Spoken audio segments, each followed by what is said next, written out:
تو میں اس نصیحت کو بھی دوبارہ یاد کراتے ہوئے آج ایک اور نصیحت کا اضافہ کرنا چاہتا ہوں، اور وہ یہ ہے کہ اپنی بیویوں سے حسن سلوک کیا کرو۔ ایسی بیویاں جو خاوندوں کے ظلموں تلے زندگی بسر کرتی ہیں، وہ بے بس اور بے اختیار ہوتی ہیں اور بڑی کرب کی حالت میں ان کی زندگیاں بسر ہوتی ہیں۔ خاوند بدخلق ہو، چھوٹی چھوٹی باتوں کا خیال رکھنا تو درکنار، بد زبانی سے کام لے، تنگیاں دے،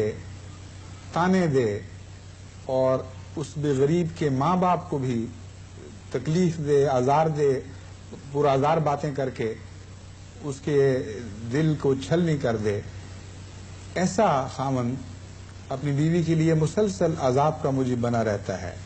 اور وہ مجبور اور بے اختیار کچھ نہیں کر سکتی۔ اس عید کے وقت اگر کوئی سچا احمدی ہے، میری بات سن رہا ہے، میری بات کا اس کے دل پر اثر ہو سکتا ہے، تو میں اسے نصیحت کرتا ہوں کہ اپنی زندگی میں ایک انقلاب برپا کرے، پھر اسے سچی عید نصیب ہوگی۔ ایک مظلوم لڑکی جو کسی کی بیٹی ہے، کسی کے ناز کی پالی ہوئی بیٹی ہے، کسی اور کے گھر میں جا کر اس کے رحم و کرم پر آ جائے اور اسے ظلم کا نشانہ بنایا جائے، یہ بہت بڑا گناہ ہے، کوئی معمولی گناہ نہیں ہے۔ ایسا شخص اگر باز نہیں آئے گا تو اسے عذاب علیم کی خوشخبری دیتا ہوں، اور میں یقین رکھتا ہوں کہ مرنے کے بعد اس کی زندگی دردناک عذاب میں مبتلا ہوگی۔ اس دنیا میں بھی اگر ہوش آ جائے تو ہوش آنے پر انسان کو بہت تکلیف پہنچتی ہے، لیکن میں یہ دیکھتا ہوں اور بہت سے خطوں سے مجھے یہ بات معلوم ہوتی ہے کہ اس ایسے ظلموں میں صرف خاوند شریک نہیں ہوا کرتے، بلکہ بہت حد تک ساسوں کا قصور ہوتا ہے۔ احمدی مجھے لکھتے ہیں، آپ مردوں کو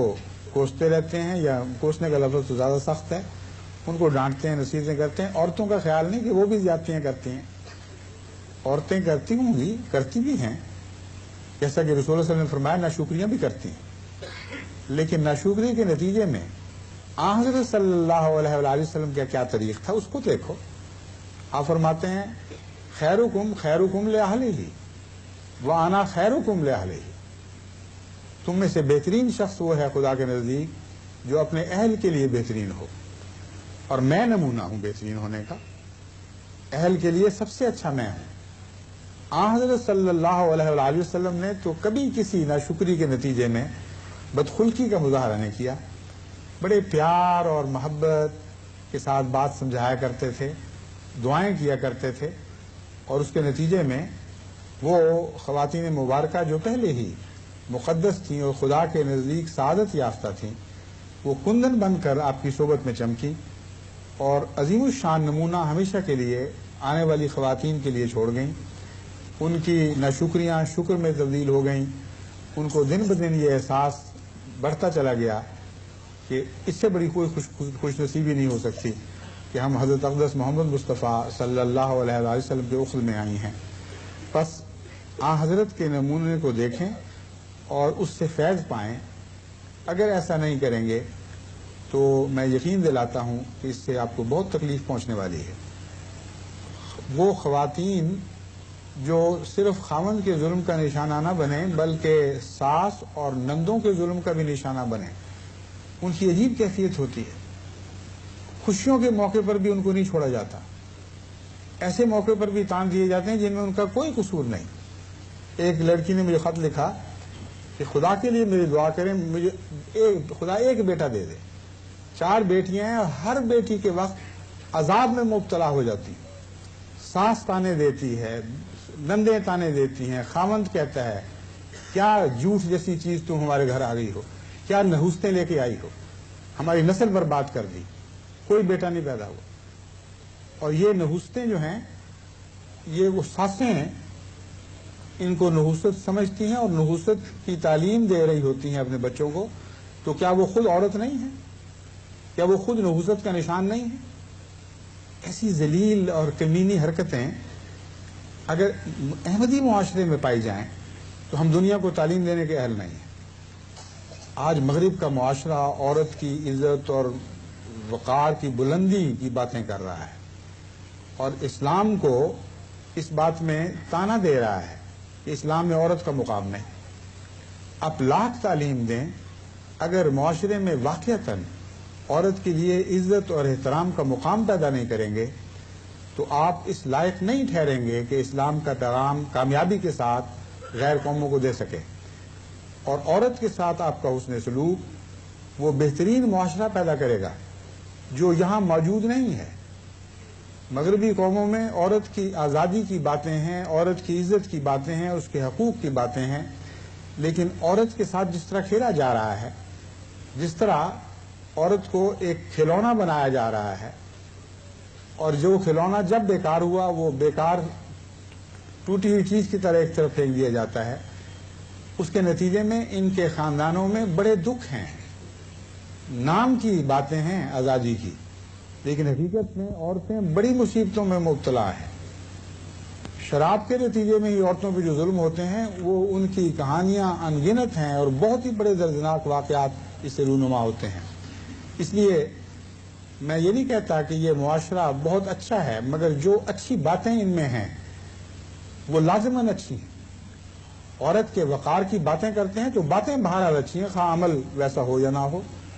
جب عورت کو عزت دینے اور احترام کی باتیں کرتے ہیں تو یہ باتیں درست ہیں، مگر اس سے بہت زیادہ یہ باتیں اسلام میں پائی جاتی ہیں. جیسا سلوک عورت سے حضرت محمد مصطفیٰ صلی اللہ علیہ وسلم نے فرمایا، ساری کائنات میں سارے انبیاء کی تاریخ جو ہم تک پہنچی ان کو پیش نظر رکھ کر میں کہتا ہوں ایسا سلوک کبھی دنیا میں کسی مرد نے کسی عورت سے نہیں کیا. یہ ہمارے لیے نمونہ ہے. اس سلوک کو اپنے گھروں میں جاری کریں تو پھر آپ کو حقیقی عید نصیب ہوگی، ورنہ بڑے درد میں مبتلا ہوں گے. میں نے عمر بھر یہی کوشش کی کہ مجھ سے کوئی ظلم سرزد نہ ہو، کوئی ناجائز تکلیف نہ پہنچی ہو، لیکن اپنی بیوی کی بیماری میں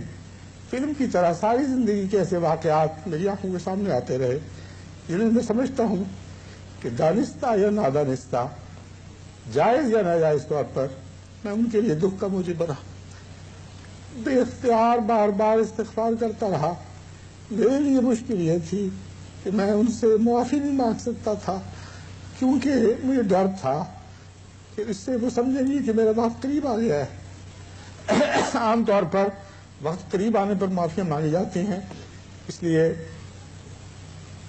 خدا سے معافی مانگتا رہا کہ خدا جو کچھ بھی وقت گزر گیا، اگر میری طرف سے کوئی زیادتی ہوئی ہے تو مجھے معاف فرما دے، اور ان کی روح کو تحریک فرما کہ یہ مجھے معاف فرما دیں. اگر ان کی طرف سے کوئی زیادتی ہوئی ہے تو خدا کی قسم میرے دل سے سب داغ مٹ چکے ہیں اور میں کلیتاً راضی ہو کر ان کو رخصت کرنے والا ہوں. یہی دعائیں تھیں جو مجھے بے چین رکھتی رہیں، اور اس دوران مجھے ان مظلوم عورتوں کا خیال آتا رہا جن کے خاوند ابھی بھی غفلت کی زندگی بسر کر رہے ہیں. ان کو احساس ہی نہیں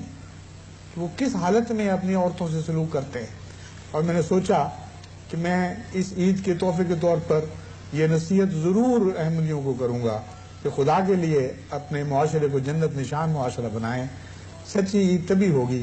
جب آپ کا سلوک اپنی بیویوں سے ویسا ہی ہوگا جیسے حضرت اقدس محمد مصطفیٰ صلی اللہ علیہ وسلم کا سلوک تھا. اس لیے آج اگر آپ اس غم میں میرے شریک ہیں، آپ اگر تعزیت کے خط لکھنے کی سوچ رہے ہیں، تو میری سب سے بڑی تعزیت یہ ہے کہ مجھے جماعت کی طرف سے یہ تسکین ملے، یہ خوشی کی خبر نصیب ہو کہ ہمارے مرد ہماری عورتوں کے لیے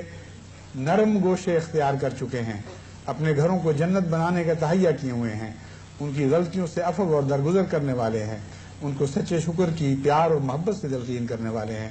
اور سختی کی ساری باتیں جو ہمارے گھروں میں رائج ہو چکی ہیں انہیں یک قلم موقوف کر دیا جائے. خدا کرے یہ عید ہمیں نصیب ہو تو میں آپ کو یقین دلاتا ہوں کہ اسلام کی فتح کی عید بھی اس عید کے ساتھ گہرا تعلق رکھتی ہے. اگر احمدی معاشرہ گھروں کو جنت نشان بنا دے گا تو خدا کی قسم آپ ضرور غالب آئیں گے، اور دیر کی بجائے جلد غالب آئیں گے، کیونکہ یہی وہ عملی نمونہ ہے جس کی آج دنیا منتظر ہے، اور سوائے احمدی گھروں کے کسی اور گھر سے ان کو نصیب نہیں ہو سکتا. اللہ ہمیں اس کی توفیق عطا فرمائے. آخر پر میں ایک معذرت